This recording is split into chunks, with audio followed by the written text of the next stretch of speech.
Hey, how's it going? Nice to see y'all. Happy Halloween. I'm going as Scruffy. All right, I got it. I got it. Anyway, let's get into this. I got two sets of notes on Japan and World War II. So let me hit up the share screen. I'm going to go over the document that you're going to work on first. Give me a moment. And we got that shared here. Okay, so as always, as I always remind you, you have a classroom Zoom session Wednesday, 12:15 to 12:45 or so. We've been going a little bit longer than that. Please do join, check it out, check in and connect. And then as always, anyone who wants a little bit of support, wants to start going through typically the primary source or the more difficult component of the document, we can just do that together. An extra Zoom session on Thursdays, 3:30 to 4. As always, if you need anything, let me know. Okay, first, not too many of you were on the Zoom session on Friday when we had a guest lecturer of Venezuelan who was doing some work here in the United States, left the country, Venezuela, which crashed, as you know from our notes a couple weeks ago.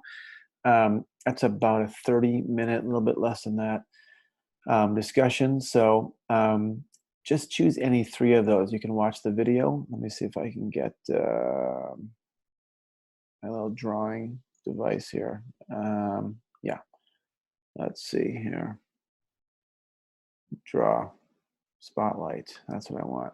So right here, as you can see, select three of the following. Okay, I have any of those to reflect on. All right, now I can't use my pen anymore, so I'll just get rid of that. Okay, and we'll get rid of that, or not. Okay, anyway, so you'll watch the notes, which you're doing right now. A couple questions, short questions about that. There's some primary source images in the notes. I'll go over them. You can answer some questions about those. That is not part of the mandatory minimum requirement for completion of the assignment. It's about women and fashion. You'll read about something called Taisho democracy. It's just about 3 pages, not 3 big pages, not too hard. 2 questions, a primary source that goes along with that by a guy named Hashimoto Kingoro, who was an ultra-nationalist. I'll mention him when I talk about the notes. And then again, not absolutely required, about 11-minute video from a film called War of the World. You will potentially watch some of that segment from that film. I think it was on Guatemala. Okay, next section, last section of the work is going to be on Pearl Harbor, the atomic bomb, and the end of the war with regard to Japan. So first, why did Japan attack the United States in Pearl Harbor and more or less invite the United States into the war? Got a second set of notes to watch for that right there. Okay. You'll read a little bit about firebombing with a short video, 3.5 minutes. United States killed more people in Japan, not from the atomic bombs that they dropped, but actually from torching Japanese cities, about 100 of them, if I remember correctly. And then there's a debate on the use of the atomic bombs in Japan. So you'll support either one side or the other side, take some notes on both, and then you'll write your thoughts in a paragraph in response to the questions, and then you'll submit those in the discussion for this week. Okay, and then finally, what were some of the components of the American Constitution that was written for Japan post-war? Some of the political requirements, the economic, and the social requirements. So we good on that? All right, let me see if I can just delete this here eraser. Okay, good. Now let's go to notes. Notes number 1 right here is notes number 2. That's all right. Notes number 1 has left the building. let's pick those back up real quickly. Yeah, no, definitely not. I would have no notes number one. I'm in India there. Why? Here we go. Notes number one. Try it again. Okay, listen closely because I'm going to go over a whole bunch of info, and this stuff will feed your work packet for the week. So if you pay close attention, this will give you a major boost and a head start. Are we good? Yes, we are. Loading. Okay, so we're looking at the modernization of Japan in the late 19th century through its entry into World War II, its modernization and its militarization. Yep. Okay. So this is first starting Japan before 1868. What were the conditions of Japan before 1868? It was ruled by what was called a shogunate, basically a military dictatorship.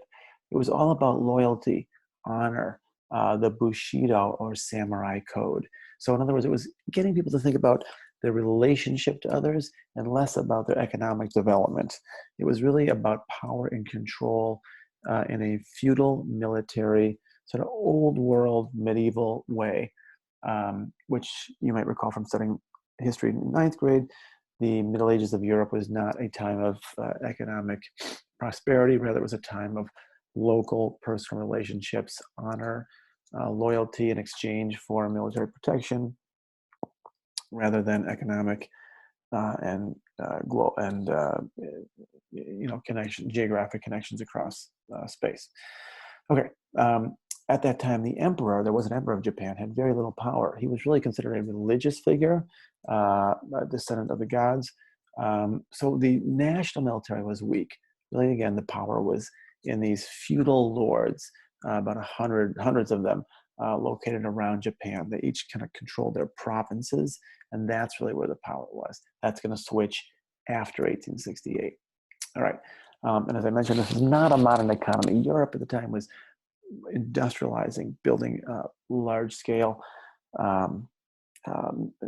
industrial might and manufacturing and building a massive global economy. Japan was much more insular. It looked inside. It was much more about being isolated. It saw itself with great high regard, so much so that it did not need to connect with the rest of the world. Japanese culture is, it's not a large country. Its physical size is not large. It's an island nation that's physically isolated. And it's culturally and socially quite unique. Certainly influenced by China over the centuries, but it has, it's the only place where Japanese is spoken. So it is a culturally unique and isolated place historically. And it liked that, wanted to stay that way. Okay. As I mentioned, Europe was really focusing much more on individual rights, on individualism, on economic entrepreneurship, on industrial growth. Let me see if I can move this little. I can't. Oh, there we go. Whereas Japan was really much more focused on the social bonds of its society. All right, a little bit more about that. Western powers, United States, Europe, were also building their imperialist agenda at the time. They were not only trying to impose limits on Japanese trade, but in the process were expanding Western culture, European and American culture. So it's tradition of law, it's tradition of dress, it's tradition of architecture. And so much so that the United States and Europe controlled trade in Japan. They sort of divided up their spheres of control there. And foreigners, Westerners, Europeans, Americans who lived there, were not even subject to Japanese law. That's how much power the imperial powers had, that its subjects were only had to follow their foreign laws as opposed to Japanese law. At the time, there was a growing group of reformers who admired Western culture. It's not that they wanted to be European, but there were certain things about it that they admired, including the legal tradition, including the more openness in society. And by 1868, the feudal lords began to lose their power. The reformers ultimately restored the power of the emperor, who was really kind of a secondary power. Remember, the military had most of the power, but actually the feudal lords had the real power in the country. So they began to diminish in control. The reformers elevate the status of the emperor. You might think that's kind of a backwards move, right? Going for the emperor, going from an imperial power. But compared to feudalism, this was a progressive power. And the emperor, the Meiji emperor, who I'm sure I'm pronouncing horribly, um, was also more Western oriented, more reform oriented. So when we talk about the Meiji Restoration, we're talking about the restoring of the power of the emperor. All right, so some components about that. There's some tension. There's a real tension in this period. On the one hand, there's a tension between these political groups. You've got on the one hand the reformers who want to adopt more Western tradition, democracy, law, etc., versus the conservatives who reviled foreign influence and believe that Japan should stay unique and rule itself. On the one hand, you had the emperor who was a progressive force, but having an emperor typically means not having democracy. So there's a tension between those two forces. Okay. A bit more about the Meiji Restoration. During that time, after 1868, there are some military reforms which will strengthen the national army and weaken local feudal lords who are sort of acting on their own based on this samurai code. And so people samurai begin to lose some of their land, they lose some of their privileges. They were essentially an aristocracy, an elite class that had much more than anyone else. They could no longer wear their swords in public, which was a real kind of slight on their dignity of their class and elite status. They had to adopt the Western haircut, and equality was now provided to all. There were no elite classes anymore. All men now were required to serve in an army. And again, you might think, well, that's much more militaristic. It's actually a democratic institution, the idea that this is a people's army, that every single person or every man has to serve in that army, and no one has any special privileges. Of course, there's always some privilege in any society. The samurai are going to have a major pushback in 1877 with the Satsuma Rebellion, but they are defeated by this new, more modern national army using more Western techniques and weapons as opposed to a samurai style of fighting, which was a bit more old world. All right, my mouth is getting dry here. Water, hold tight. There were also a bunch of social and political reforms, not just military, again, with, with Western influence. So the government will now begin investing in modernizing the economy, rail, shipping, telephone, manufacturing, things that are going to build connections, build trade, and build GDP, build profit for the country. People now had much more freedom of movement. They could select their profession more freely. And there's an actual constitution written in 1890 and a parliament that is a representative body as opposed to just being controlled from the top. People now have some representation in government. And as I guess I mentioned, a strong national army. They have a multi-party system, which means people can advocate for their own ideas legally. There's more freedom and openness of the press. There are advocacy groups or civil society. People can band together for their interests and promote them. There's more free universal education now, although the government still controlled moral education, which emphasized the duty of the emperor. And that's going to be crucial in World War II. That sort of old kind of Bushido code of loyalty is going to really play a strong role in loyalty to the emperor during World War II when Japan returns to a ultra-nationalist form of government. Okay. During the particular period starting in 1912, one emperor in particular, is Emperor Taisho, and this period is called Taisho democracy because he's going to really push the country towards democratic reform. That will really get pushed back in the lead up to World War II. But until then, there's universal male suffrage. All men beginning in 1925, can vote. Suffrage means the right to vote.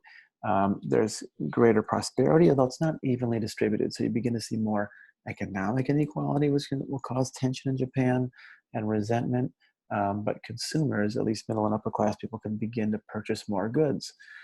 Um, Labor unions are legalized, so workers can actually participate in demands for power. That's part of that civil society participation, a sort of culture, a democratic culture, where people can, again, advocate for themselves and engage in the political process. So labor unions are crucial to that. The United States has used to have a much higher percentage of people represented by labor unions. It's now a fairly small percent. Of course, nearly all teachers are in labor unions, as I am. There's riots over food shortages into the 1920s. And again, although a desperate act, it's also a democratic act. The notion of people directly challenging their government suggests that they are playing a participatory role in their society. There's much more openness for women joining the workforce. Again, this is all part of the Emperor Taisho's reforms and openness towards westernization and democracy.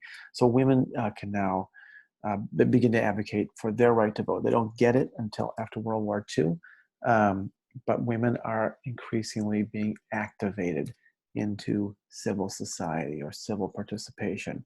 And then there's just a much bigger opening of popular culture. That's a crucial thing for democratizing. It suggests that people can not only create arts and expression, but there's a more national a viewing of arts and movies. So if the same movie plays in 50 or 100 cities, every one of those cities are now having a common experience, contributing to more of a modern national identity. Everyone's seeing the same plays, or at least many people are. You'll have a couple questions that are not part of the mandatory for the minimum credit received, but looking at some images of women. So you'll notice in the top left, this is a much more traditional women's dress. You see an artistic expression of that as well in a traditional Japanese wooden housing, late 1800s. In the 1920s, after 1868 and the Meiji Restoration, notice the change in dress. You have a couple of questions on this, but the dresses are becoming much more European with these kind of, see if I can get my pointer here, these sort of high sort of areas that are raised behind them, the kind of, frilly kind of stuff. I clearly have no vocabulary for high fashion. This guy's kind of dressed in this kind of European style military uniform. Notice some of the architecture on the building here. If you know a little bit about Japanese art, you see a blend of kind of European and Japanese aesthetic here. There are some other details, I can't remember where, that you can look at for comparing or looking at the influence after Meiji. You begin to see thinking about painting as a primary source, as we did in the Weimar Republic. We looked at some artwork there. Painting is reflecting some of the thinking and feeling and perspective at the time. And then in the 1928, this image is from, so this is during the Taisho period. You notice really much of that flapper style, the kind of 1920s American, more independent woman who projects this notion of being able to support herself and not being so dependent on men. Real great sense of confidence in these outfits. So you're seeing that westernization happening and that liberalization, that more freedom for women and individual rights. Okay, let me see if I can get rid of my pointer here. There begins to be a pushback as the economic crisis grows, just as it does in Germany, right? The ultranationalists begin to gain much more power. Again, as the Nazis did at the end of the Weimar Republic, particularly after the Great Depression, exports and wages are all collapsing. The economy is beginning to break. There's a growth in anti-Western sentiment. Again, it's not entirely unlike what we see in the United States right now during the Trump presidency. It's not only because of him. There's clearly millions of people behind him, but this idea of being us as being different from outsiders. Trump has pushed a trade war with Japan, with traditional allies in Europe. People want to become, make America great again as a unique place that is separate and awesome, is kind of the thinking, and that no one can be like us, and we've got to break connections with others. So you begin to see that process happening in Japan as well. Japan's population is growing, its nationalism is growing, and it's feeling a shortage of land. You have to remember that farming was much less efficient at that time, and so it took much more land to feed the same amount of people as it does now. And so there's a push for expansion, and Japan begins to grow as an imperialist power, just like Europeans are, except they want to do it in Asia. All right. These ultranationalists also have a racist ideology building as well. They begin to see themselves as the elite among Asians in a classically racist sort of way. They begin to persecute minorities, Koreans in particular, and we'll see as Japan becomes a major power in World War II, they're going to brutalize Chinese and Korean people that they occupy and engage in heinous war crimes, including mass rape. And these ultranationalists begin to push for war. They push for the attack on Pearl Harbor. All right, so let's take a look at the map here. You'll notice that these areas that are colored go with this key on the side here. This was the European imperialism up to 1910. So you had Britain in what was a much larger country at the time called India. You had French Indochina, which is Vietnam. The Dutch and Portuguese occupied parts of the Indies. The United States controlled the Philippines after 1898, the Spanish-American War. And of course, Japan is here and begins to occupy the Korean Peninsula. In 1931, Japan invades China, this area called Manchuria, which they rename Manchukuo. So they give it a Japanese name, and they begin to push Japanese culture into that area. All right. They use a incident called the Mukden incident as a pretext, as an excuse to invade. So they essentially bomb a train station, and they try to make it look like China was bombing a Japanese train. And so Japanese troops come in with this excuse that they're under attack. But we don't have really World War II proper yet. That begins in 1937 with the expansion of the invasion of China. And the goal here is to essentially remove European imperial influence in Asia. Japan argues that Asia is for Asians, and they are the elite and proper group to rule. Notice the image on the right of the screen there of some kids waving Japanese, Italian, and Nazi flags. So you begin to see that alliance building. 1937, Japan invades China, particularly in Nanjing. This is probably one of the most brutal episodes of World War II. It is horrifying what Japanese soldiers do in Nanjing. They do lighter versions of this elsewhere, but their commanders encourage their soldiers to go on a rampage for 6 weeks or so, killing people of all ages, including babies, in brutal, horrific ways that I won't get into right now. And they turn women into sex slaves. They do that as well in Korea. So Japanese nationalism, ultranationalism, really takes an extreme, violent, and inhumane form in many regards, as the Nazis do in Europe. And I want to be careful. I know I use the word inhumane. I don't see people anywhere in the world different. There's different circumstances and times, but I don't think Japanese, German, or any others are their cultures prone more than any. At a particular time and place, a culture may be oriented a certain way, a military culture, But people are essentially the same, and we all have the same potential to do harm and good at any place and at any time. Okay, well, that's my view and the view of others. Not everyone would agree with that. They'd be wrong.